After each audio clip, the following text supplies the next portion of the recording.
Hey folks, welcome. My name is Emily and this is Gently Chaotic Knits, which is a mostly knitting video podcast that I do at this point pretty irregularly. I sometimes will talk about some other crafting that I'm up to. At this point that's mostly spinning, but occasionally some other bits and bobs make their way in there. I'm coming to you from Oklahoma. I am in my parents' house right now with a variety of animals milling about. Actually, mostly just dogs. There's a cat here too, but you also may be able to hear in my voice that I am a little bit sick right now, but we are leaving for a trip tomorrow, and there's the cat as well. I don't know if you can hear the meowing, but anyway, we're leaving for a trip tomorrow, and I really wanted to get a recording in before leaving for our trip. So, yeah, if you are new here, welcome. Thanks for joining. I am traveling with my husband pretty much full time right now, and so I just get the chance to record kind of in between trips. I have literally 3 dogs right in front of me on the couch. One of them is my dog Norman, who brought me a bone to hold for him to chew, so I am doing that now. So and if you're new, you may also be wondering, why is it called Gently Chaotic Knits? And well, now you might be thinking, why is it not just called Chaotic Knits? Because it's always kind of a little bit chaotic here. But I have some stuff to share. It's been, I think, over a month since I last sat down and recorded, so I've got some goodies that I've been knitting on, and then I also, I have some new yarn goodies that I acquired as well. I made a rule for myself this year that I would only buy yarn and fiber on my travels, and the good news is that I'm traveling all the time. So there's lots of yarn and fiber. Actually, I don't think, excuse me, I don't think I bought any fiber on this last trip, but I've got lots of yarn to show. Sorry, this is the bone that my dog brought me. Anyway, I've got my notes today, so hopefully we can get through all this fun stuff. I am probably going to be drinking water because I don't know.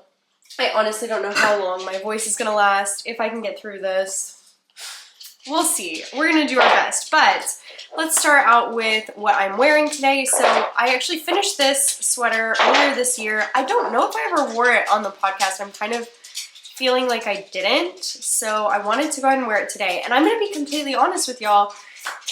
Since finishing this sweater, I have not worn it a ton. Part of that is because I haven't taken it on any of my travels, so I haven't been with it for a lot of the time, but also I think I just don't really know how to style it. I don't know. So if you guys have opinions on how to style like an oversized cardigan, I mean, I know for like wear in the house, it's easy to just like toss on and be super cozy, and this yarn is so soft and squishy, so definitely I have worn it a little bit like that. But as far as like putting together an outfit, I don't feel like I've done a good job with this, but I'm just wearing it today on top of just like a plain t-shirt. And I've seen also, I feel like the cute girlies online have been wearing their cardigans with like half of it kind of tucked in. I don't know if that's cute or not, but we're giving it a go today. But this is my Calm Down cardigan that I knit. I finished it in January. It is a pattern by Lily Kate France, I believe. Lily Kate makes on Instagram. I used Woolberry Fiber Co. in the base Berry Natural DK, and the colorway is Cool Breeze, and this yarn feels so nice. It's really, really soft and is a dream to work with. I really enjoyed it. I think that I like the color more in the garment than I like it on myself, if I'm being honest. So that may be part of the reason. It also is like, it's very neutral, but it's also not, like, I don't know, it's too close to white for me to wear with white. And I have a lot of white or like black and white striped shirts and stuff, so I feel like I have to put it over something like this. I don't know. And it's also, since it's blue, I have some denim that I don't like to wear it with. because I feel like it's too close in color to that. So I'm wearing it with like a more true blue denim today. And I don't even know if I like that. Maybe it would be good with black denim, but then I don't know if I would wear this color shirt. Anyway, I don't know. You can tell I'm definitely struggling with how to style this and how it fits in my wardrobe, but I feel pretty happy with it today. So anyway, I got some snot in my face and my throat and everywhere, so we'll see. We'll see how long I last doing this, but I wanted to give it a go. I missed catching up with y'all, so I wanted to give it a try today. So we'll see how far I get. But anyway, that is what I'm wearing today. And I have 2 finished objects to share. So yeah, let's just jump right in. My first finished object I'm also wearing actually is a pair of socks. So these were half finished when I last recorded. I'm gonna hold them up and then maybe I'll take them off so that you can get a better, closer look. They're actually kind of tight, so they're a little bit hard to get on and off, but that's okay. So these are the little black socks by Summerly Knits, and I knit them in Magpie Fibers Swanky sock in the colorway Ghost Town. I got this colorway from La Mercerie, which is a yarn shop on Bainbridge Island near Seattle, Washington, where I used to work. And I do think that this is one of my favorite ever sock patterns, and I also think that this is maybe my favorite ever sock yarn. I loved knitting with it. I love the way that it feels, and I really like the combination between the pattern and the yarn as well. So this is like this is a good sock. I really like this pair of socks. I finished the second sock shortly before we left on our last trip, and then we've been back for about a week now, and I, in that time, I like wove in the ends and blocked it, and I've worn it just like 1 or 2 days. The Swanky sock base, I should have mentioned, is a cashmere sock yarn. I mean, not mostly cashmere, it's mostly wool, but it has a little bit of cashmere and a little bit of nylon in it as well, so that makes it really soft. I think the color is really pretty. I started these socks back in the fall, and I think it's definitely a great kind of fall autumnal sock. So, but it's not fall right now, and I'm still wearing it. So, you know, seasonality only gets you so far. Sometimes you just want to wear, I mean, it's honestly quite warm outside, and I'm wearing this giant wool cardigan as well. So clearly I'm not sticking with the times, the seasons very well right now. But anyway, I finished that pair of socks. I knit the smallest size, which I believe is a 60 stitch sock, and I used a US size 0 needle. It is a touch tight. I think it fits fairly well. It's just the cast on was pretty tight. I need to do a little bit of a looser cast on, I think, to get it over my heel. Although I can get it on and off, so it's not the worst thing. So yeah, what else is there for me to say about it? No, I think that's it. So yeah, I already want to knit this sock pattern again. I actually got some yarn on my travels that I think would be really good in this pattern. So I'm really feeling like I need another little black sock. I guess maybe I should knit one in black, but no, I think it is really nice in like a subtly variegated yarn. I guess this one's not so subtle, but in more like a speckled or watercolory variegated in like this kind of micro stripes, I don't think it would look as good with the cables, but in more of like a blendy variegated yarn, I think this pattern is really nice. So I will probably be knitting more of those in the future. The cable on the side is just really nice. And now that I can cable without a cable needle, I definitely enjoyed knitting these socks a lot more. I also knit these socks magic looped. I have completely switched. I think I talked about this in a recent episode. I now knit my socks magic loop, and I can actually get them to fit properly because I changed the way that I tension my yarn. So I feel like I'm much more excited to be knitting socks right now because I think I'm enjoying knitting them more, and they're fitting better than they used to. So feeling good about that. But that is my first finished object. My second finished object, I hadn't even started, I don't think, when I last recorded, and now it's completely done. Well, kind of. I'll explain. But I knit on this last trip the Autumn Tales shawl by Ozetta, kind of. This is mostly the Autumn Tales shawl. I have a couple modifications. The yarn I'm using is some handspun yarn that I actually picked up in New Zealand, and I don't have a ton of information about it just because it was handspun. I know that the wool was sourced locally. I bought it near Wanaka, New Zealand, and I know the wool was sourced locally and then it was dyed before it was spun, and that was basically all I knew about it. I had two skeins. You can maybe tell on camera where I switched. One of the skeins was bigger than the others. The switch is not right in the middle. It's like kind of right here. You can see that line. But yeah, I wanted to do just like a basic squishy shawl because I thought that would go really well with this yarn, and also thought that would be a great travel project, and I was totally right. I loved working on this. This is really great for car rides, especially when it's kind of windy and bumpy. And when I want to be looking outside, I don't want to have to be looking down at what I'm working on. So just doing like a basic garter stitch shawl was perfect. I did modify this to make it smaller just because I didn't have enough yarn. So I did not follow the pattern exactly, but it was really simple to modify. Basically, you start on one side and then you just kind of increase to a certain point, and then you do like a middle section where you just knit straight for a while, and then you start doing decreases on one side. So you can tell like the top side, well, I guess, I don't know. This is a paid for pattern, so I probably shouldn't be giving too much away, but essentially you're just increasing to the middle and then you're decreasing to the other end. And so it was a little bit tricky for me because I actually didn't have a scale with me, and I knew that my two skeins of yarn that I had were not the exact same weight or, you know, yardage. So I had to just kind of eyeball it, and it actually worked out pretty well, except I did not leave myself enough yarn to do the edging. So that's the other modification I made. If you look at the Autumn Tales shawl pattern, there is this really beautiful, I believe it's a crochet edging around the entire outside that I would have loved to have done. I think it's a really great design feature. Unfortunately, I just didn't have enough yarn. I didn't leave myself enough yarn. And I'm kind of glad that I used all the yarn up in making the shawl the size that I did, because if I had left enough yarn to do the edging, the shawl would have been smaller.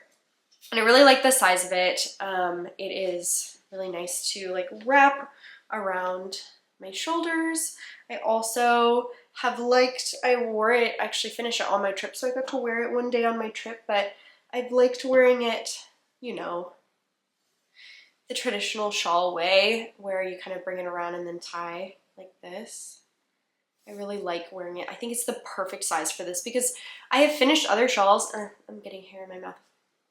I finished other shawls that are not quite the right shape for that, for wearing like this, or like my Cinnabar shawl I just finished is honestly too big to wear like this. I feel like it's too much around my neck and shoulders. So that one I much prefer to wear kind of draped over my shoulders, but that this one I think is the perfect size. This is exactly the size that I want for, you know, throwing on when it's really cold and I am going to be wearing a jacket as well. I just really feel like this is what I want in a shawl, to be worn this way. So I'm really happy with how it turned out.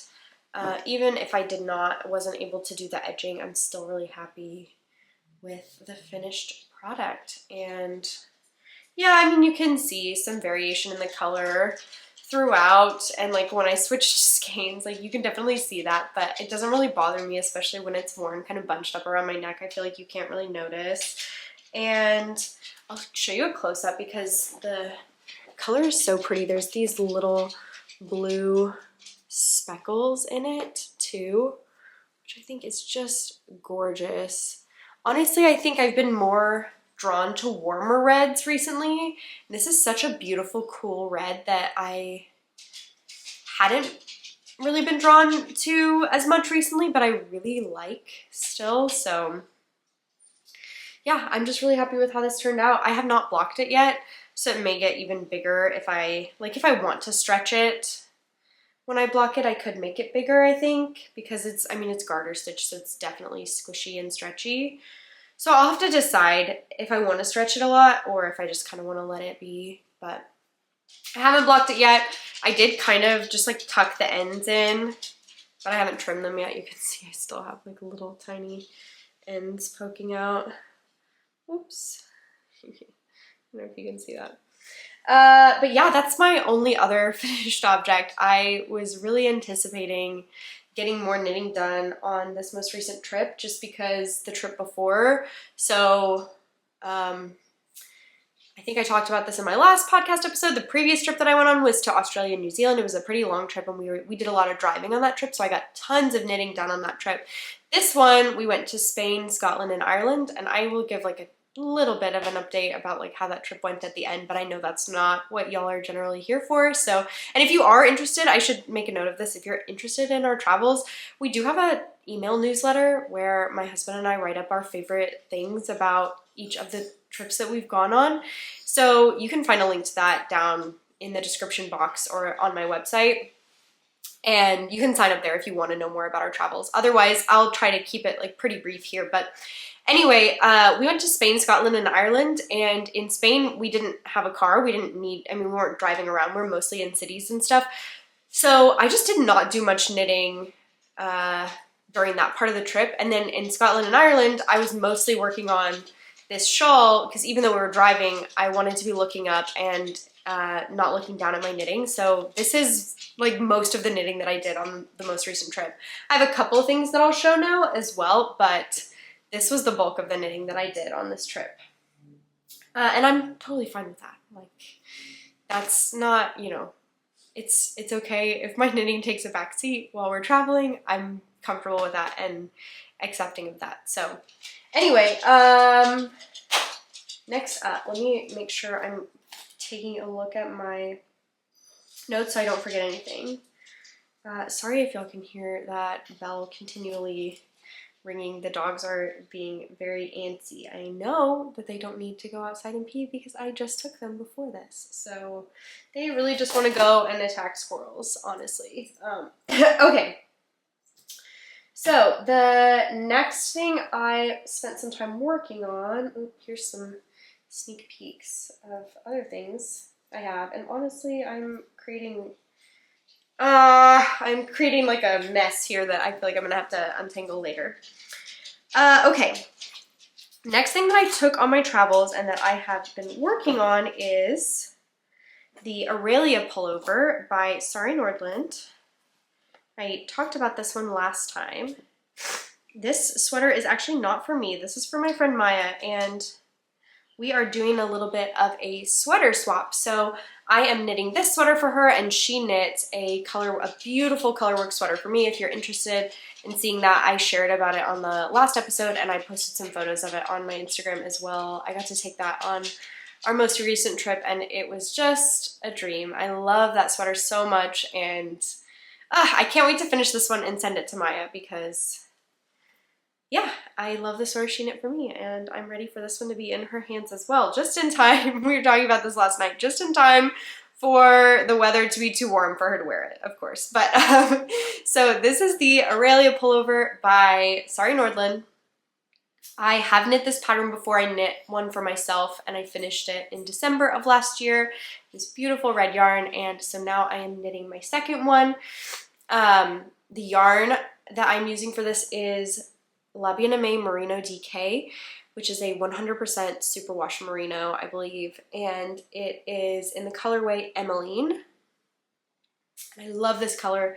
I feel like it never shows up on camera quite right. It is just the most gorgeous deep teal, and I just love it so much, but I'll kind of hold it up to the light here so that y'all can see the cables maybe a little bit better.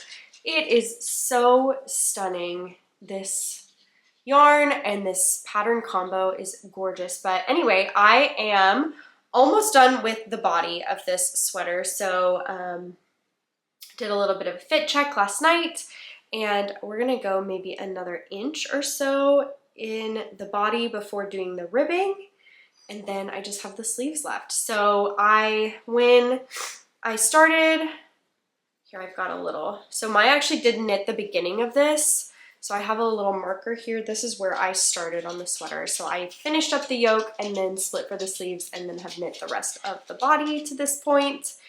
And it is, honestly, I love knitting this pattern. I knit mine, like I mentioned, last year, and it is, I mean, it's heavily cabled, so you definitely have to pay attention, and I always have my chart out.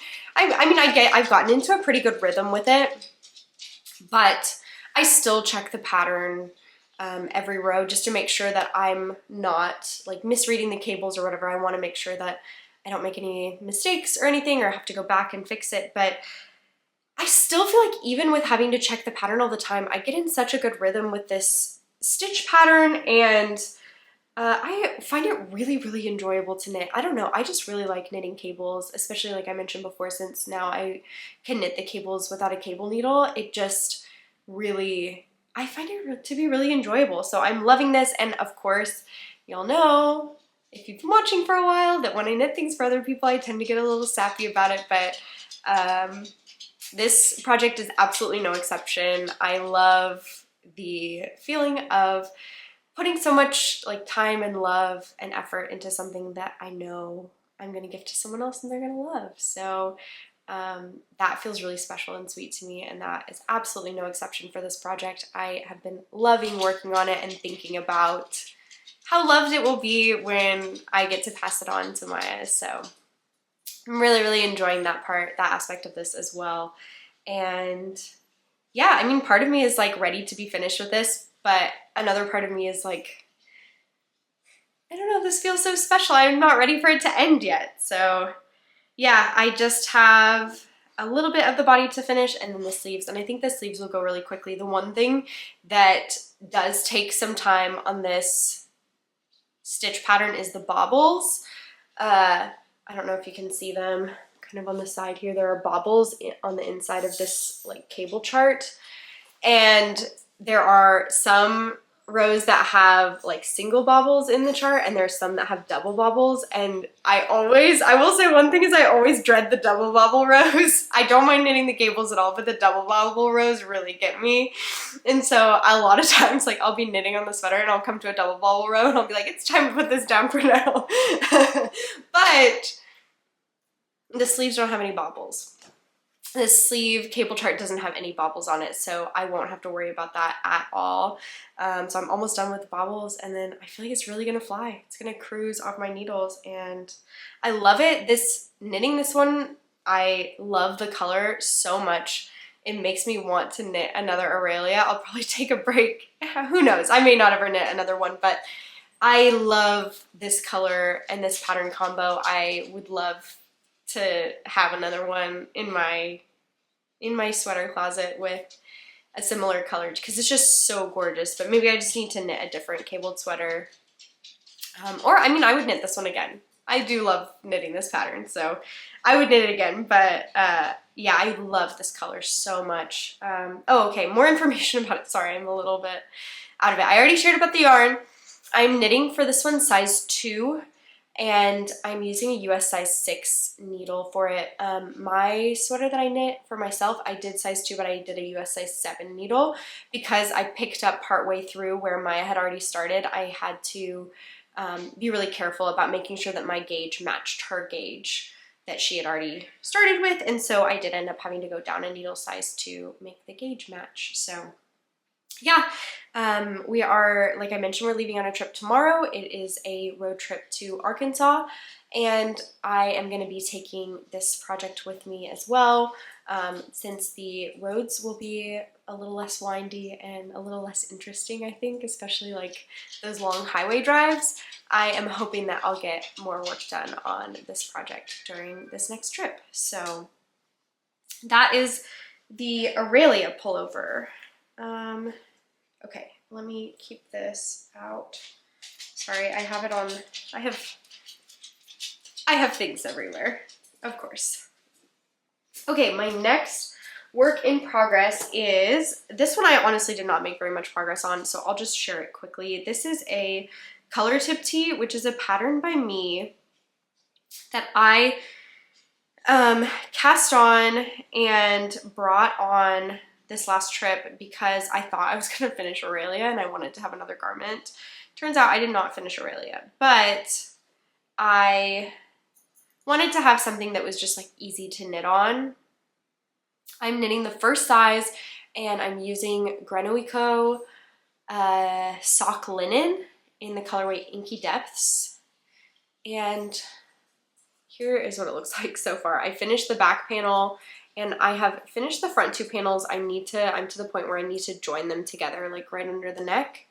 And then I'll just have to finish the front and then join in the body and everything. Anyway, so I did not make a ton of progress on this. My original plan for this was to actually make it a long sleeve color tip tee.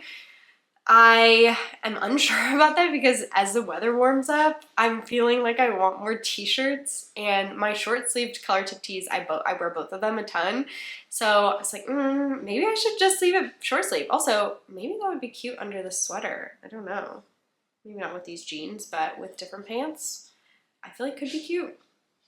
Anyway, yeah, so I'll have to see. I mean, I'll knit the body first and then see how I'm feeling. I have enough yarn to do long sleeves if I want to. So I could go ahead and do long sleeves. I'm not sure, but I will probably bring this as well. Well, I don't know. Maybe I won't bring this on my next trip. I'm not sure. This, I'm not in a hurry to finish. This was just kind of to have something on my needles if I finished other projects. So I've only done a little bit on it. I said the yarn, I said the size. I'm using a US size 3 needle for this, and that's pretty much it. Okay. I'm sorry for my like snot noises and my congestion. I'm doing my best here. I'm gonna take a pause and I'll be right back. Okay, I'm back, and I think I finished talking about the color tip tee. So I have some socks, like some sock whips, but let me talk about the other garment really quick before I finish talking about all my socks. Oh my gosh, I feel like everything is falling down. Okay, so I cast on, as probably is not a surprise to anyone, a matching knit with my friend Maya. We cast on actually last night our first kind of summer project, so like summer tee knit for the year, and we are knitting the Colette tee by Sari Nordlund. Man, this is very much, I am in my Sari Nordlund era. I love her pattern, so I've done a ton of them, and I have lots more on my list as well. But it is a really cute drop shoulder tee that has a pretty basic cable pattern with these little garter, like yarn over lace kind of stripes in between the cables. So here's a swatch that I knit. So you can see this is like the lace part, and then the cables, like pretty basic cables below it. And this yarn is Ovis, etc. Herba in the colorway Curry. And it is actually a sport weight. The pattern calls for fingering weight held double. I think it uses Pure Silk by Knitting for Olive, which is, I think, a light fingering. So yeah, it's probably DK, like light DK maybe. And this is a sport weight, so I'm not quite using the right yarn weight. And so I had to make some adjustments because of that. But I was nervous for a second that I didn't have enough yarn, but I do. I have 3 skeins of the yarn. I knit my swatch. I measured my swatch. My gauge is off. So I am ending up actually knitting a larger size to get the measurements for the garment that I want. And we've only done like a tiny bit. We literally cast this on last night. So this is all I have. Just like a tiny, tiny bit. But I love this color. It reminds me actually a lot of the color that I used for my birch pullover. Those that have been watching for a while may remember that one. I knit it a couple years ago, and I love that sweater. I wear it all the time. And this color kind of reminds me of that. It's just a beautiful golden yellow, and I really like it. So I think the tee's gonna be really cute. We cast on together, but I'm gonna try to finish Aurelia before I put a ton of work on this. But I really like the way it feels. The fiber content is a little different. It's a wool and ramie blend. Ramie is a plant fiber that is kind of similar to like nettle or kind of like linen as well, I think. And so it has this like really subtle, almost like heathered quality to it. Here I can show the ball of yarn as well. It's really pretty. That golden yellow color. I feel like it's showing up on screen a little more orange. I know my lighting is not perfect, so it may be a little bit off, but yeah, it does have that like little slight heathering kind of to it, which I think is really pretty. And yeah, I think it's going to be really fun. We are hoping to finish these up and wear them together at Flock Fireman Festival, which tickets just went on sale for, so if you are planning to go to Flock, I hope to see you there, and you can grab your tickets now if you want. But that is my only other garment that I have on the needles right now. So normally I only have one, maybe two, so I feel a little bit uneasy having 3 garments on the needles right now, but hopefully I'll finish Aurelia soon, and then yeah, I guess I'll be into summer knitting. I'll be doing mostly like tees and tanks and stuff for a little bit. So that is the Colette tee. Yeah, I'm knitting size 2, and this is on a US size 4 needle.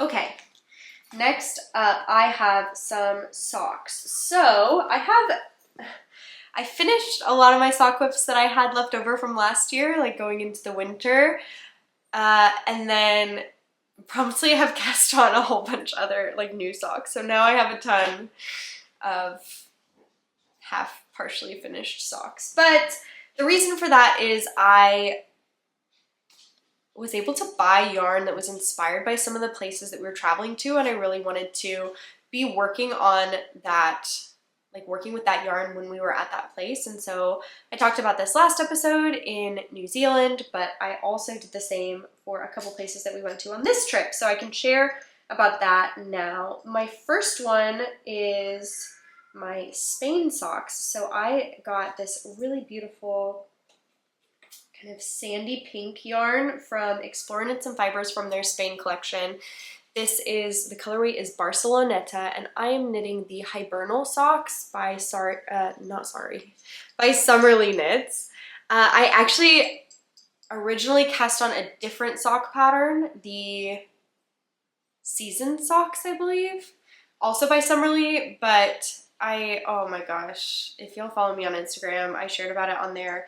This stitch pattern was turning out so cute. It was really cute, and they were really squishy, but unfortunately, I didn't pay close enough attention to the pattern, and I think because I used to be such a loose knitter, I thought, oh, this will be fine. Like, I don't need to.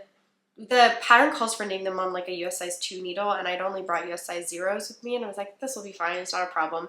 Well, they turned out to be way too tight, and then the day that I figured that out, I was like measuring my sock and trying to fit it on my foot and stuff. I also broke my sock needle, so I had to find a yarn store. We were in Sevilla, Spain, and I had to find a yarn store and get new sock needles, and anyway, it all worked out. It was totally fine, but I did just go ahead and switch patterns, and so I'm doing the Hibernal socks now, and I think they're turning out really cute. This like stitch pattern is really cute. So yeah, that is one sock whip. I believe I'm knitting the size medium, and this is on the US size 0 needle. The yarn base that I'm using for this is actually the Cashmere Caverns. So this does have a little bit of cashmere in it. It's a wool cashmere and nylon blend. And the color is just really nice and neutral. I think this will be really good. I wanted some socks that I felt like I could wear. I don't know. I mean, I guess I don't have really very many kind of fancy occasions or really fancy shoes either, but just something that's like a little bit nicer. So a ribbed sock with a little bit of a twist and in such a beautiful neutral color, I think will be a really nice addition to my sock drawer. So I have that, and that's on hold because I was knitting these when I was in Spain, and then we went to Scotland and I started knitting my Scotland socks. So I have another just like little cuff here. This is just a basic, I guess I'm doing a 2x1. Yeah, this is like a 2x1 ribbed sock. The colorway is Old Man of Storr from Red Door Fiber Studio. And so this was inspired by a hike that Kate did in Scotland that I also got to go on. It's really fun because Kate's inspiration when she was there, it was really snowy and the landscape looked totally different when I was there because it wasn't snowy at all. But so the yarn was inspired by kind of a different time of year, but I still felt like the yarn captured that kind of fogginess really well, even if the landscape looked kind of different. And I still really enjoyed working on these socks there. So I haven't made a ton of progress. I'm not really following a pattern for these. There's also I don't have it here with me, but there's a contrast color for this one. So this, I just bought the one skein, but this one, I bought a sock set and it came with like this really gorgeous light kind of icy blue contrast skein, like mini skein that I'm gonna use for the heels and toes. So I'll probably just do, I don't know what kind of heel I'll do. I guess we'll see. But yeah, I really like how this is knitting up. I think it's really pretty. And this is actually my first time using Red Door Fiber Studios yarn. I love Kate and I really wanted to try some of her yarn and it is absolutely living up. Just really gorgeous yarn and I'm enjoying it. So those are my two travel sock whips. And then I got back from travel and immediately started knitting another pair of socks. So I have another sock whip to show you. This one I've actually made the most progress on. I have only been knitting it for about a week, but my brother's birthday is coming up and he asked me for a pair of socks. And I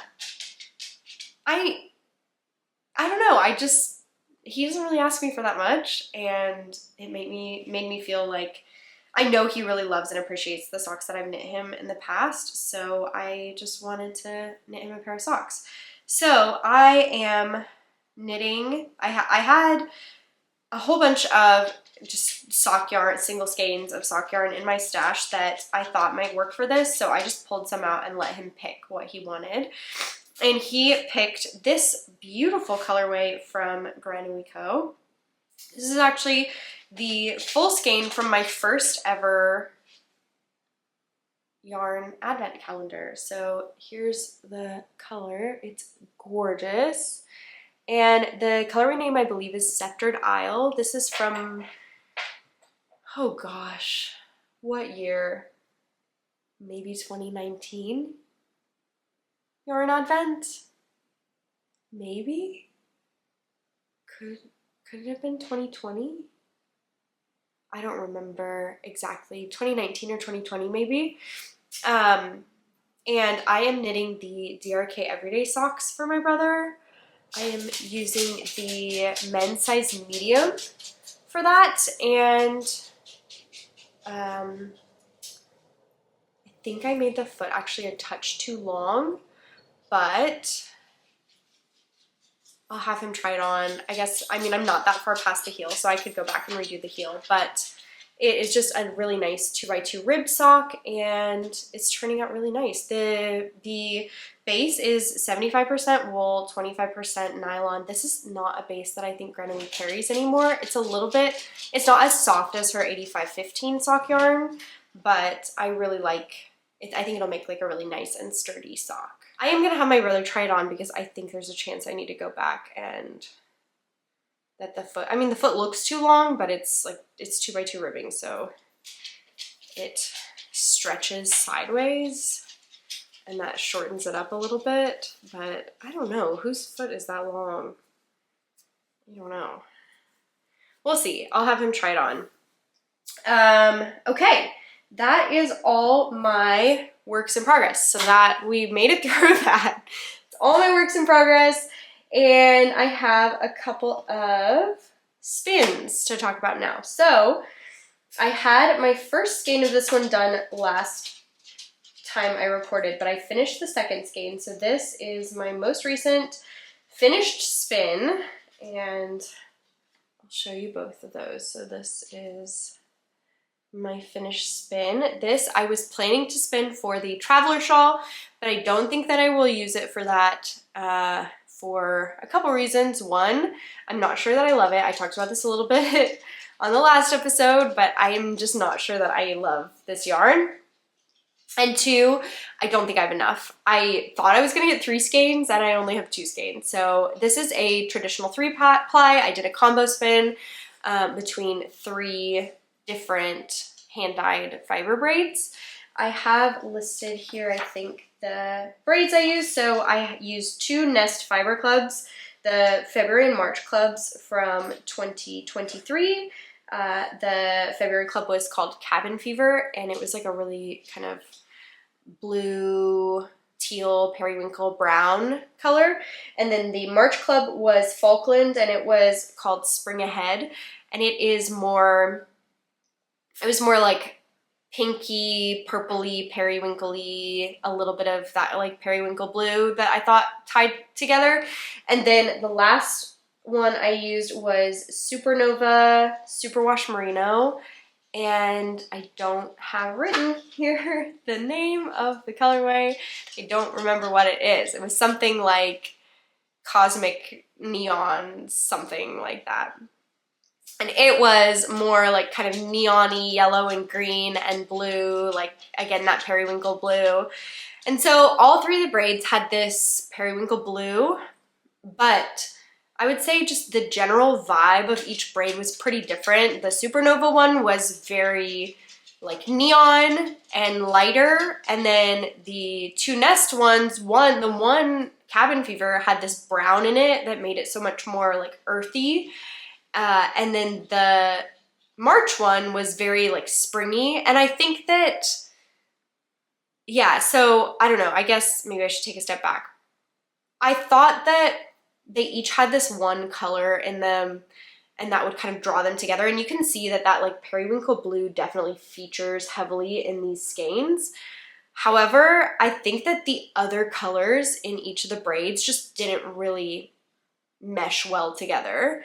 So it resulted in these skeins that I would say I like but don't love, and I think it depends on maybe my attitude when I look at them, because sometimes I look at them and I'm like, oh, I really like this is really pretty, and then sometimes I look at them and I'm like not really a fan. But yeah, I think that, so I post about these skeins on my Instagram, and I got some really helpful comments. I'm not going to use these for the Traveler Shawl, but I do think I will maybe use them eventually. I got some really helpful comments of folks kind of suggesting things that I could do with them that would maybe help me love them a little more. So using it with another color, like with the main color, use this as a contrast color in color work or mosaic knitting or stripes or something like that with something else. For some reason, I'm really liking the idea of using this with like a navy. I think it would be really pretty, maybe. I don't know. But at its worst, this yarn feels very like baby blanket to me, like rainbow baby kind of. At its best, I did have someone comment on my post that this has like sidewalk chalk vibes, and I do like that. It's kind of the positive spin on the baby rainbow colors is like sidewalk chalk, which I kind of like, and I kind of see that as well. So yeah, I don't know. I think regardless, I'm gonna let it sit for a while. I'm gonna put these skeins to the side. I'm not gonna try to work them up immediately because I think I just need a little bit of time away from them. But for some reason, I guess my so I mentioned I did a 3-ply. I guess my singles were not very consistent because I finished one bobbin way before I finished the other 2. So I did end up just plying the other 2 together. I finished Cabin Fever first, so this is the other two. This is Spring Ahead and the Supernova together, so this doesn't have that like earthy blue brown in it, and so this is definitely more like baby pastel. Like it doesn't have the brown in it at all, but I kind of like it, so I just applied those two together. And then I finished, I think, everything except for the Supernova one, and so I did do a tiny bit of chain ply practice. Unfortunately, okay, so here's my little baby chain ply mini. Don't look very closely at that because it looks very bad. But so the Supernova Dyeworks braid was superwash merino, which I'd never spun superwash before. And I'd spun merino before and found it to be a little bit tricky, but doable. This superwash merino was incredibly slick. It was very slippery. And I got the hang of it and it was okay. So it wasn't that big of a deal. But at the beginning, I don't think I was putting enough twist in it because it was just flying away from me on my wheel. So the singles there were really weak because I don't think that had enough twist in them. And then that was the part of the singles that I was trying to chain ply with. And so it did not go super well because the singles just kept breaking on me because they just did not have enough twist in them. And I was trying something new with the chain plying and it just was not going great. But I think there were moments when I kind of got into it and it was okay. But yeah, it doesn't look the best because it broke so many times on me because those singles were just too weak.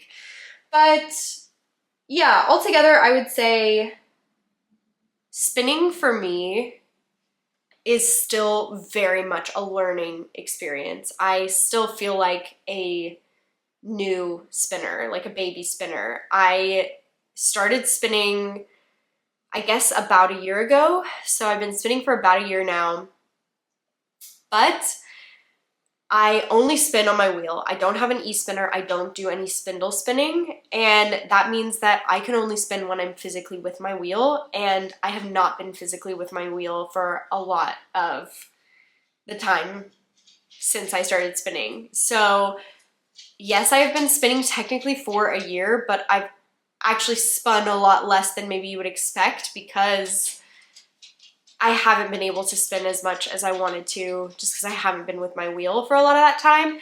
So I guess that's all. That's to say that I still very much feel like a beginner. And having an experience like this, I think is almost necessary for my learning because, I don't know, spinning to me still feels like I'm in the stage where I just have to try stuff and see how it goes. And part of that is sometimes it just it doesn't turn out the way that you want it to, and that's okay. And I feel like I learned from that, and now I'll know better what things to look for when I'm pairing colors together, and I'll know I have more experience now spinning slippier fibers, and so I will do a better job of that in the future. And I'm getting more and more consistent every single time I spin. I can already tell that I still am improving every single time. So it's a balance between wanting to learn new techniques, but also just continuing to get better and better at my standard short forward. But anyway, this is probably not that interesting to people who don't spin, but I still am really, really loving it. I like that I have knitting in a stage where I feel very comfortable and I'm pretty confident when I set out to make something that it's going to turn out the way that I want it to, and that feels really good. And I'm happy that I have that alongside with spinning where it feels very new and I'm still learning, and everything that I do with spinning feels like almost a trial and error type situation where I'm hopeful, but really I'm still learning. And sometimes what you get out of a spin is you don't love the finished product, but you did learn something, you know? So I still feel like I'm there with my spinning and I'm not mad about it. That doesn't make me mad. I'm not unhappy. And this isn't to say that this yarn that I made is trash or I hate it or anything. I just think I learned from it, and we'll see how it goes next time. It's still like very beautiful yarn and I'm still very proud of it, but yeah. Anyway, that's my most recent finished spin. Since then, I have started a couple new spins. So it is a new spinning challenge, 100-day spinning challenge for Andrea Mowry. If you have followed along, I think she talks about this on her podcast, but also in like her Ravelry groups, newsletter, Instagram, everything. She was doing a like 100 days of spindle spinning challenge last year or like previously, and just wrapped that up. I did not participate in that one because at this point in time, I don't have a ton of interest in spindle spinning. However, she just started one this month, which is 100 days of long draw. And that was something I was actually really curious about. I was interested in learning how to spin long draw. If you don't know what I'm talking about, that's totally fine. Again, I am such a newbie here. I'm not really here to educate about spinning because I myself do not know what I'm doing. But essentially the idea is it's just a different drafting technique. Instead of smoothing the yarn and doing like really kind of short, quick draft movements with your hands, it is like a longer pull where you're not smoothing the yarn as much and there's a lot more air in it. That's a very like high level understanding of what's going on with long draw. If you're interested in more, you should try to find other resources for people to talk about it. But I had been wanting to try spinning long draw, so I was watching a ton of videos. I got some support from my friend Maya, and I decided to give it a go. So luckily I had these beautiful Rolex that my friend Bridget sent me, and I don't remember if I showed these on the previous episode, but beautiful blue Rolex. And I wanted to try long draw with a woolen prep fiber, which Rolex is a great start for that. So I have been trying to do just a little bit of long draw spinning each day, so 15 minutes. Basically, I just spin one of these Rolex. Today, I was comfortable enough and fast enough that I ended up spinning 2 Rolex because I hadn't hit my 15 minutes yet when I finished my first Rolex. So that is progress. That is improvement. But I can show you this. I pulled my bobbin off. This is my bobbin. And some of the Rolex have these like tweedy flecks in them. You can tell this part is like tweedy and this part is not so much. And you know, I mean, it's not the best. Like, it's not, sorry, my face is kind of covering it up. There, you can see it a little better, maybe. I don't know if you can see, but it's going like this. It's happening. At first, I was definitely doing, so I'm trying to do supported long draw, which is where my left hand, so I hold the fiber in my right hand, and my left hand was still like engaged. And I definitely at the beginning was doing like my left hand was maybe a little too engaged because it was hard to let go, and that was the drafting style I was more comfortable with, is having my left hand really engaged. So I was definitely doing kind of a hybrid between short forward and long draw and supported long draw. But as I've practiced more, and then I actually did a little video call session with my friend Maya, and she helped me with a couple tips, and now I think I'm actually doing long draw. I'm not doing this weird hybrid thing, or I'm doing supported long draw for the most part. And I think I'm definitely getting better. It's still frustrating at times. The most frustrating thing is it's just it feels impossible to get the yarn to a consistent thickness. And I think it's hard for me because I've gotten to the point where I'm more comfortable with short forward. So I know that I can produce a consistent yarn with a worsted drafting prep or worsted drafting style, but with woolen, I just feel like I'm back to square one. It's just so inconsistent. I am having so much trouble getting it consistent, but I know that's just a part of the process.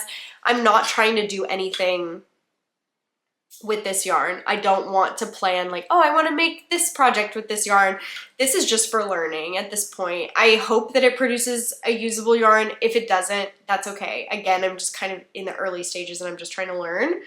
So I'm just doing my best. I think each time I sit down at my wheel, I feel like I'm improving, and that is a really fun feeling. Even if the yarn I'm producing is not I'm not the proudest of it. I'm proud of my continued attempts, and I'm proud of my improvement. So that is my long draw.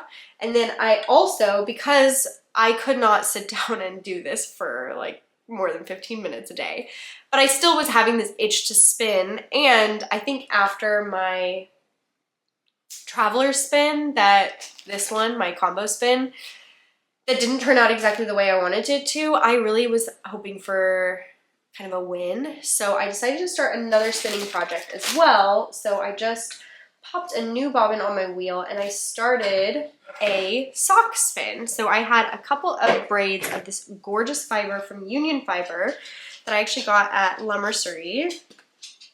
And I'll show you the fiber first.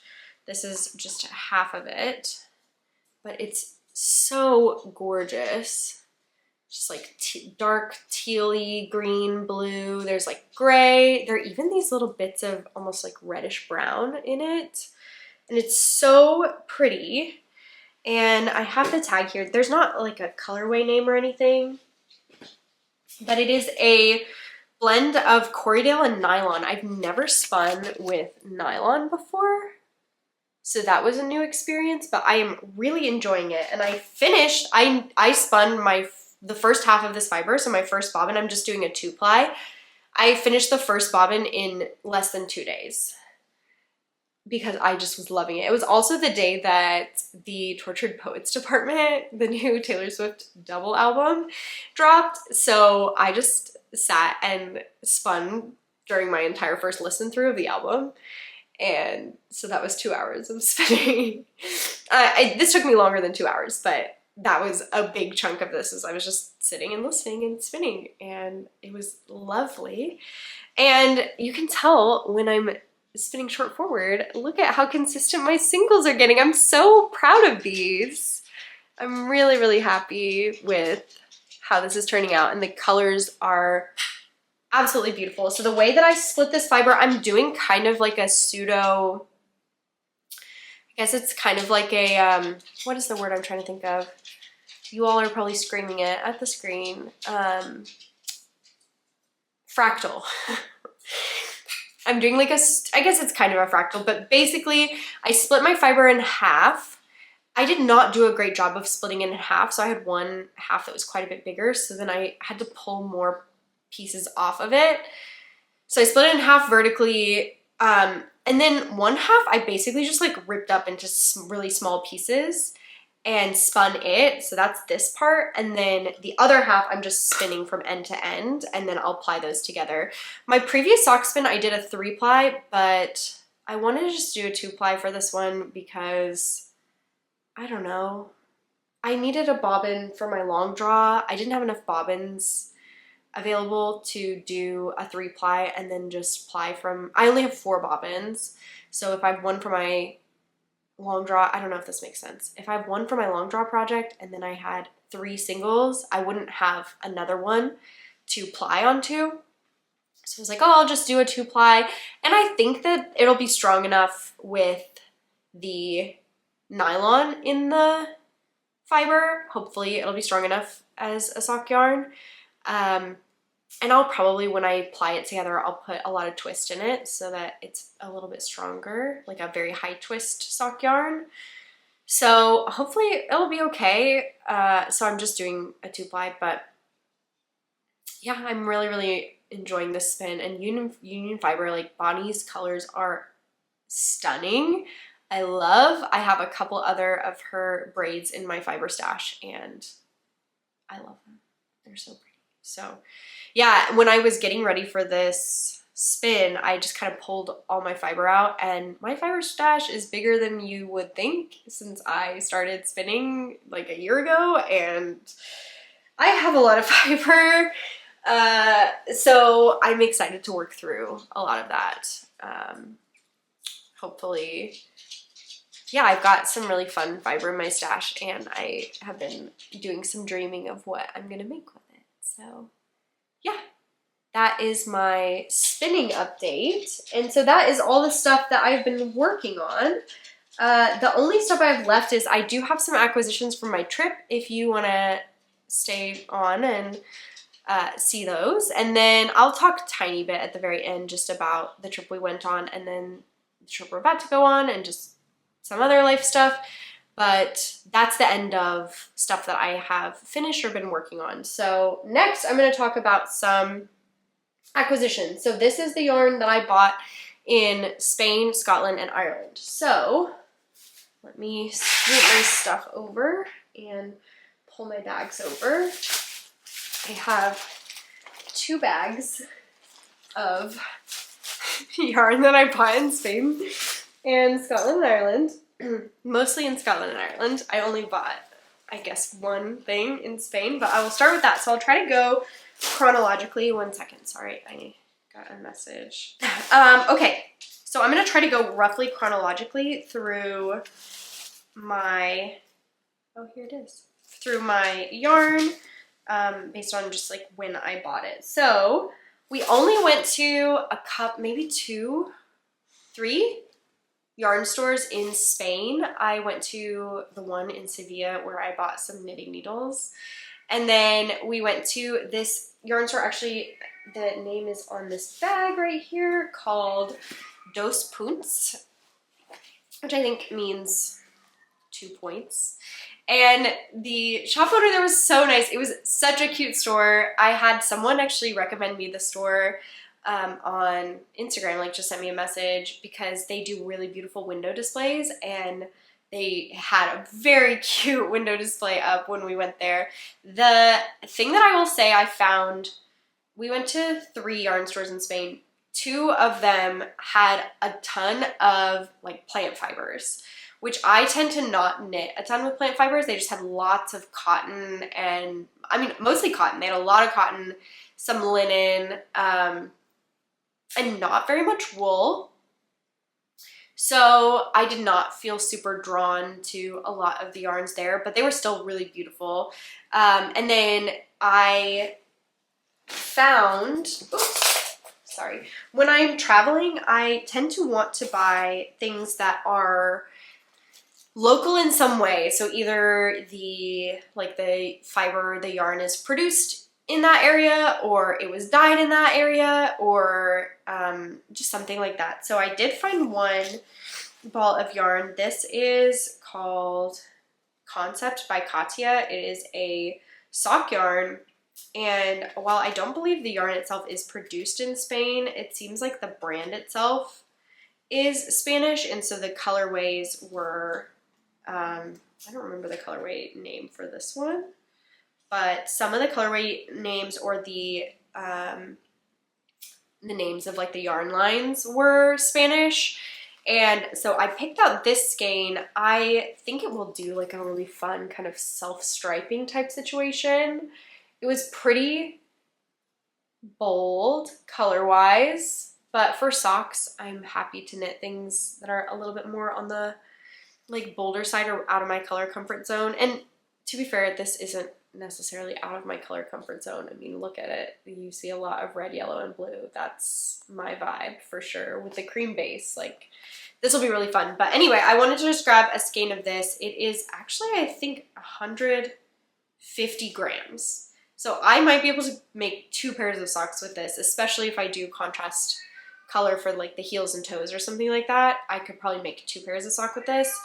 And it feels really good too. It is just a, I guess, is it just 100% merino?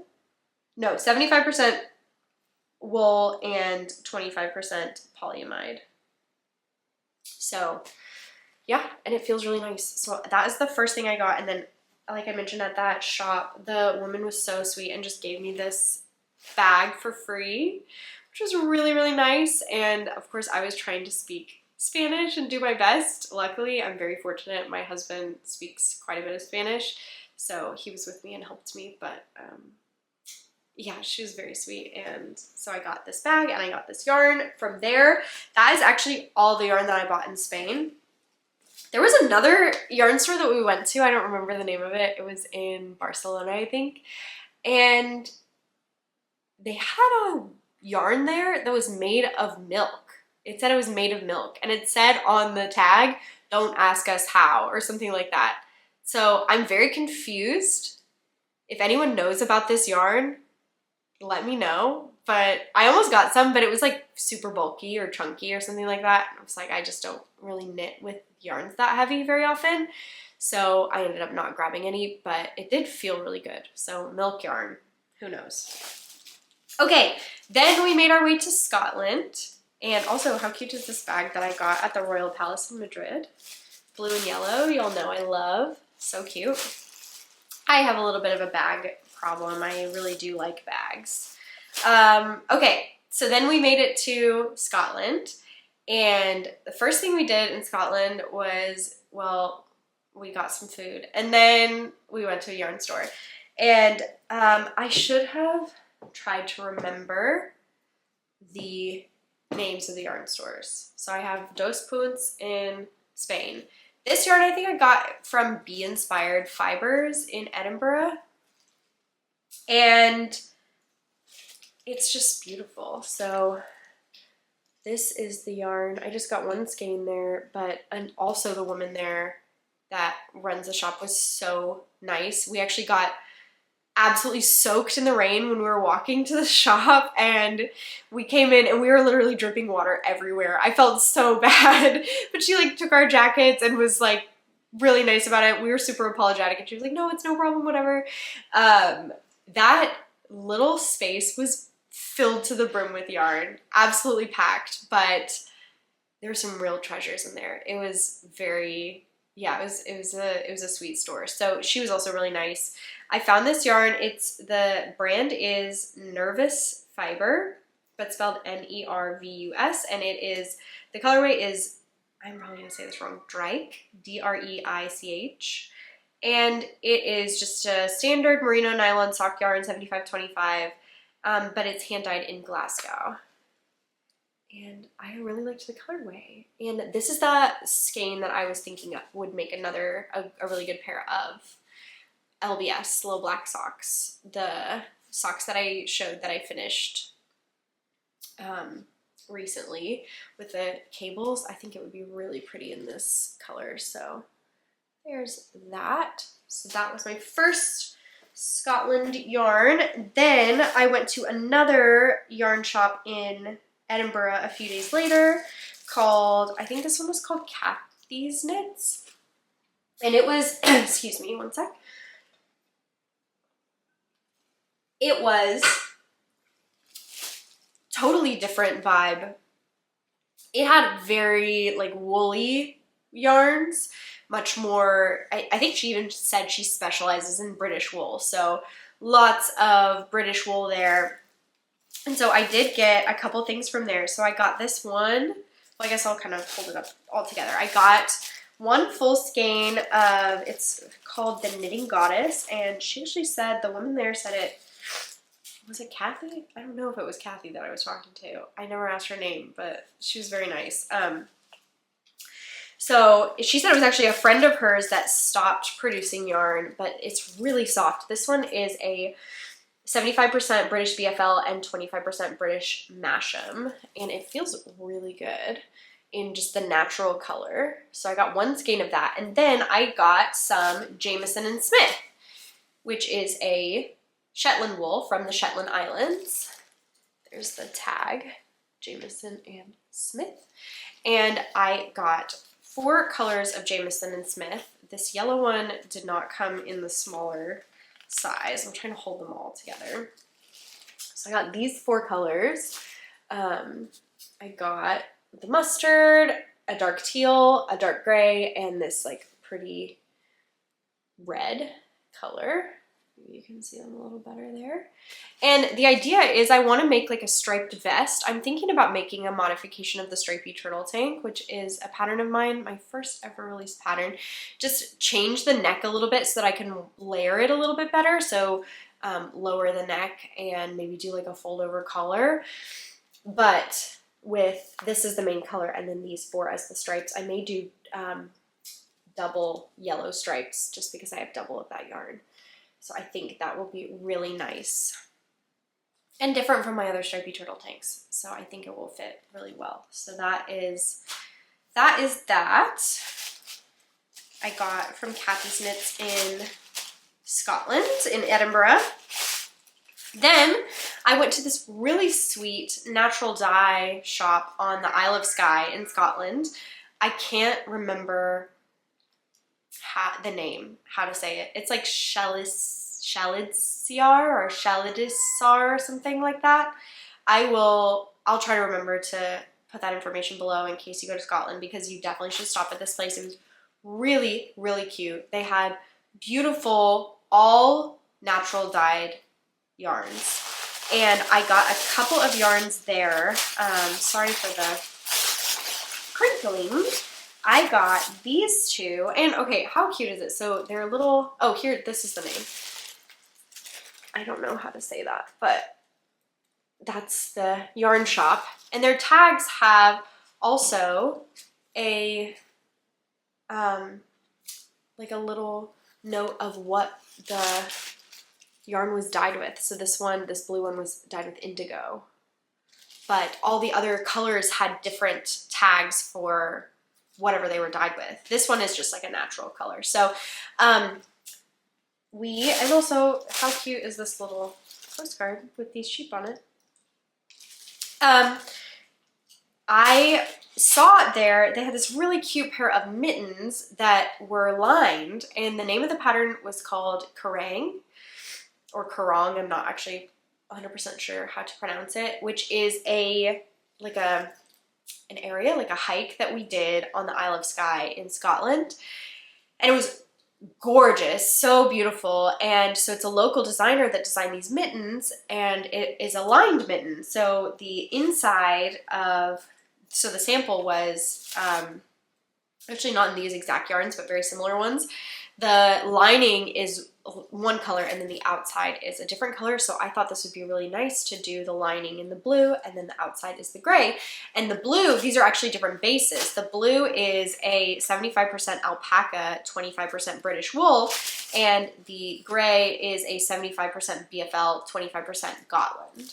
So this one is definitely more of like your sturdy woolly wool. And then this one, of course, since it's mostly alpaca, is so soft. So I thought that would be really nice. The super soft on the inside of the mittens and then the more like hard wearing on the outside. But this one is also still really soft. So it's like a lace mitten too. So the outside has lace and then you do the lining on the inside and you can actually see little bits of the inside color peeking through the lace on the outside. So it's really pretty. I guess I can try to put a picture up if I can find one, so you guys can see what that will look like. But I had to grab those and they feel really nice. So I nearly bought a sweater quantity of yarn at this place as well. I decided against it because there were a lot of colors that I liked, but there wasn't a single color that I really loved, if that makes sense. So I just didn't go for it, but that's okay. I later found 2 sweater quantities of yarn that I'm about to show you. So, okay, sorry again for the crinkling. That was the end of my Scotland yarn. And then we went to Ireland and I definitely found some goodies in Ireland. So, I think I went to fewer like dedicated yarn shops in Ireland, but basically everywhere you go in Ireland, they have these weaving shops and knitwear shops everywhere. So you can find beautiful cable knit sweaters. You can find incredible hand woven, this is kind of true in Scotland too, incredible hand woven or machine woven textiles, like beautiful woven scarves and blankets. And a lot of those little shops also would have a small selection of yarn as well. And so I would always go in and find the yarn section, and a couple of the times when I found the yarn section I got really lucky and I found some really, really special yarns. So the first one I found was in Dingle, Ireland, which is this sweet town on the west coast on the Dingle Peninsula that we ended up actually spending more time there than we expected to, because one of the days, our first day that we were in Ireland, our we had bad weather. There was a storm that had really high wind warnings, and so all our activities that day got canceled. So we ended up just kind of bopping around the town of Dingle and happened upon this weaving shop that had the most beautiful Donegal tweed yarn, and I had to grab some. So they had some really beautiful colors, but I fell in love with this color. Oh my gosh, you guys. So gorgeous. They only had 3 skeins of it, so I just bought them all. I don't actually know the yarn weight. I asked the woman, this is the one thing that I missed about going to these like weaving shops. The folks that work there, because they only have a small selection of yarn, are not necessarily knitters. They're not like yarn people. So the woman who worked there, I don't think knew a ton about this yarn, and it didn't have like tags or labels on it, so I don't know a ton about it. She told me that it's Donegal tweed. She told me that each skein is 200 grams. I asked her about the yardage or the yarn weight, like the thickness, and she was like Googling on her phone just generally like how many yards is in 200 grams of yarn, which of course if you knit you know that can vary widely based on how the yarn is spun and also, of course, like how thick the yarn is. So I don't actually know. I don't actually know the yarn weight. I think it's kind of like a DK weight maybe. And 200 grams, like so I have 600 grams. I figure that this is enough to make a sweater if I have 600 grams of DK weight yarn. I'm not sure. I have dreams of making like a brioche kind of fisherman's rib type sweater with these because I think that would be so pretty, but I don't know if I have enough. So what I can do is I may rewind this onto my Nitty Naughty and count the strands to see what my yardage is before, you know, diving into the deep end of a pattern. But the flecks are just, oh my gosh, I can't even tell you the reaction that I had when I found this yarn. I actually was on my own in the shop because my husband was waiting outside because we had just gotten like a chai or like, you know, coffee or whatever. And the shop said like no food or beverages. And so he was standing outside with our drinks and I went in by myself because I saw yarn through the window. And so I was like, I have to go in here. So I went in. I was in and out so quickly. One, because they only had like a small yarn selection, so there wasn't a ton to look at. I mean, I of course wanted to look at the sweaters and the textiles and stuff too, but this color, I immediately was like, that's mine. They had so many other colors. I can put a picture up of their like wall of colors too. And there was no, it's like, I don't know. This happened a few days after I had visited that shop on the Isle of Skye that I was talking about, how I didn't get a sweater quantity of yarn there because there wasn't a single color that I loved. And I was almost regretting it after I left. I was like, man, I really liked that yarn. Maybe I should have gotten one, whatever. After coming here and finding this yarn, I had this feeling that was like, this is how you're supposed to feel about yarn when you buy it. You know, like you're supposed to walk in and just like, I don't know, it's almost like maybe this is really cheesy and weird for me to say, but it's almost like a wedding dress type moment where it's like, I saw it and I knew it was the one. Like, that's so cheesy and y'all are probably gonna make fun of me for that, but like, I don't know. And after I bought this yarn, I came outside. It did not take me very long. I came out, I was gushing about it to my husband, and I told him, I was like, I want you to remember this. I want you to remember how I'm talking about this, and I want you to remind me of this when I'm asking you, like, should I buy this yarn in the future? Because if I don't feel like this, I mean, of course, I'm not always going to feel like this about every single yarn, but this feels like this is the gold standard of how I should feel when I purchase yarn. You know what I mean? I looked at it and I was like, I have to have this. I'm in love with this color. I knew exactly what color I wanted. Anyway, I'm gushing too much, but if you look at the little flecks, I mean, you can tell that this is such a me yarn. It has these beautiful, like it's a gorgeous, it's almost glowing because the base is both this like really dark royal blue, but it also has these lighter bits to it that really make it glow. And then the tweed neps are yellow and light blue and red. I mean, does it get better than that for me? I think it's just, this yarn feels like me. I just love it so much. I love it so much. So I really cannot wait to knit with this yarn. I feel like I mentioned earlier that I'm gonna switch over to doing summer knits, and I probably will, but I may cast this on soon because I love this yarn so much. And I have so much excitement about it right now. So anyway, this I got in Dingle, and then my last yarn purchase of the trip was this in Dublin or was it in Galway? I think it was in Galway, actually. We were just like walking around Galway in the morning and just popped into another one of these like weaving shops. And I had actually visited, so I'll pull the yarn out.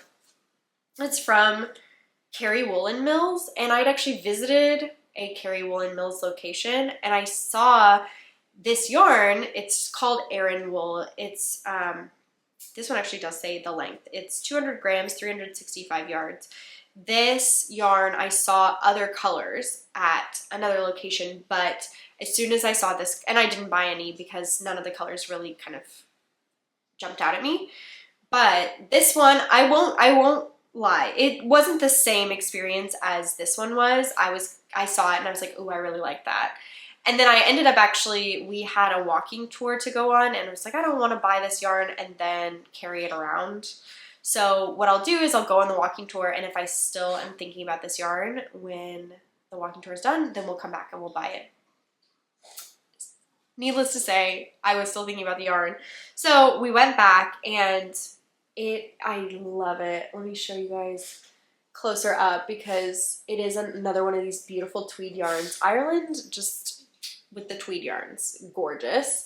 So it's a beautiful kind of medium gray base, and then again it has my favorite colors as the neps. It has yellow, blue, and red little flecks in it. I don't know, I can try to find one where you can see the flecks better. That was pretty good.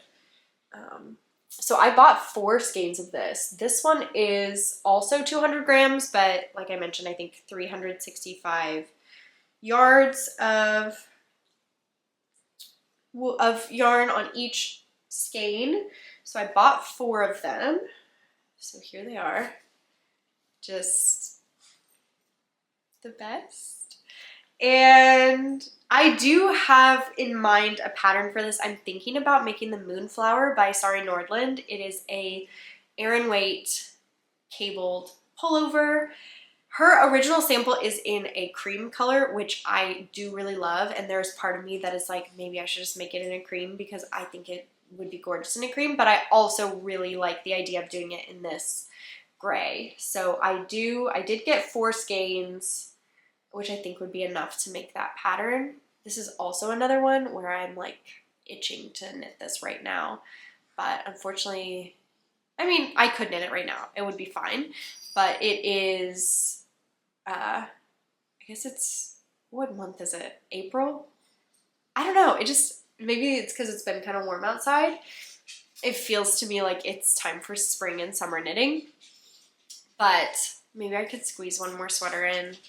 I mean, it's not the worst thing to knit a beautiful sweater in the summer, and then when it turns to fall, your sweater is there waiting for you, ready to go. I think that's not the worst thing, but I do like when I finish a sweater, like, you know, when you love it so much and then you wear it every day for like a week. I like that feeling, so I guess I wouldn't be able to do that, probably. Maybe I just need to go somewhere cold. I don't know. But anyway, that's it. That's all the yarn that I bought on this trip, so I'm really, really happy with the things that I got. I didn't end up getting any fiber. We did visit a sheep farm, which was so much fun. I got to bottle feed baby lambs, and we got to see a sheepdog in action, and it was so cool. But it was not, they don't like produce wool for like for hand spinners. So, and they also, like, it wasn't their shearing season, so they didn't have any wool or anything for me, or fiber for me to purchase there. So, and then yeah, like I maybe saw a little bit of fiber at a couple of the yarn shops, but not really. I just didn't see as much fiber on this trip, so I didn't buy any fiber. I just bought yarn, which is totally fine with me. And yeah, I'm really, really happy with the yarn that I did buy. I think I got some really good things. So that is my acquisitions. I did say that I would do a quick just overview of our trip for those that are interested. We went, like I mentioned, we went to Spain first. We flew into Madrid and then just spent a couple days there. We were only in Madrid for like 2 days. Really loved Madrid. There we were mostly doing like museums and eating.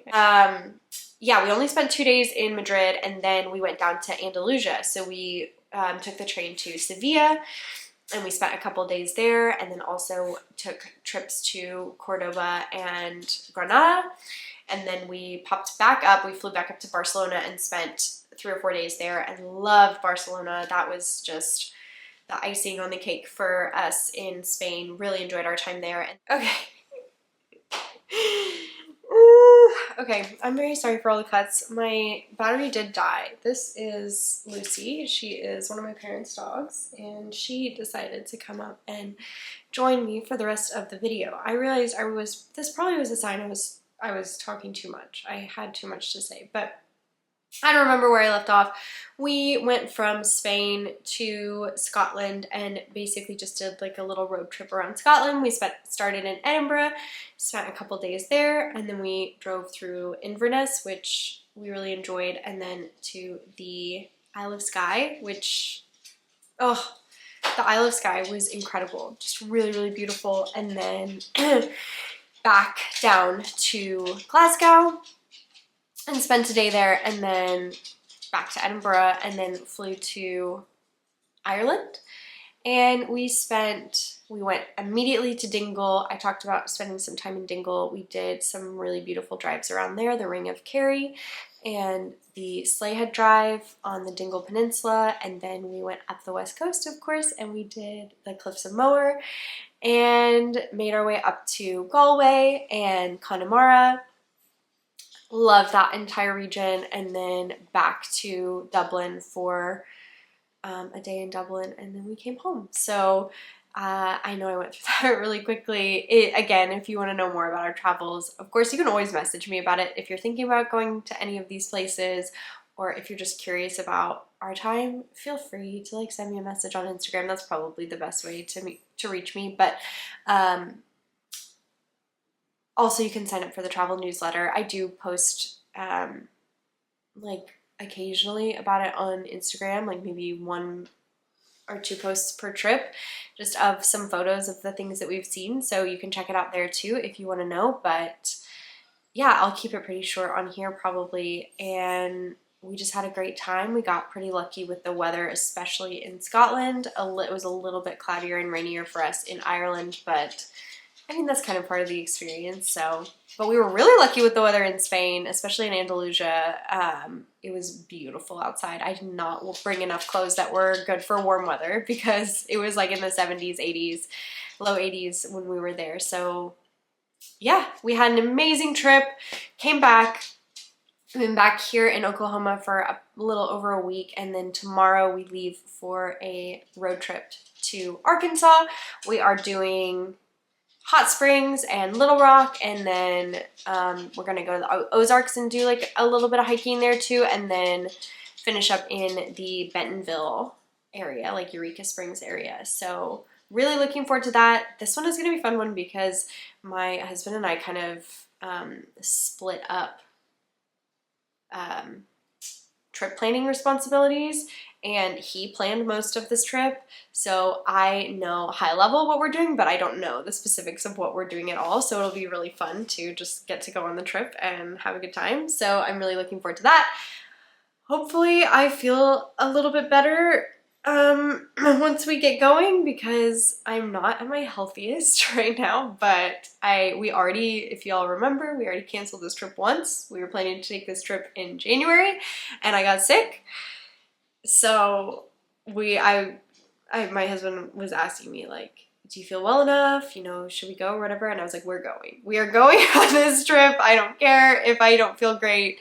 We're going, because we're not, I mean, it's not, since we're driving, we're not flying or anything. We're not putting anyone else at risk. I would, of course, not be that, like, you know, nonchalant about it if we were going to put other folks at risk. But since we're just going to be driving and hanging out on our own, like mostly doing hiking and that kind of stuff,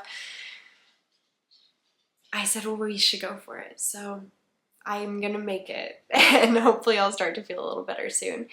But yeah, that's pretty much it. Otherwise, this is our second to last trip.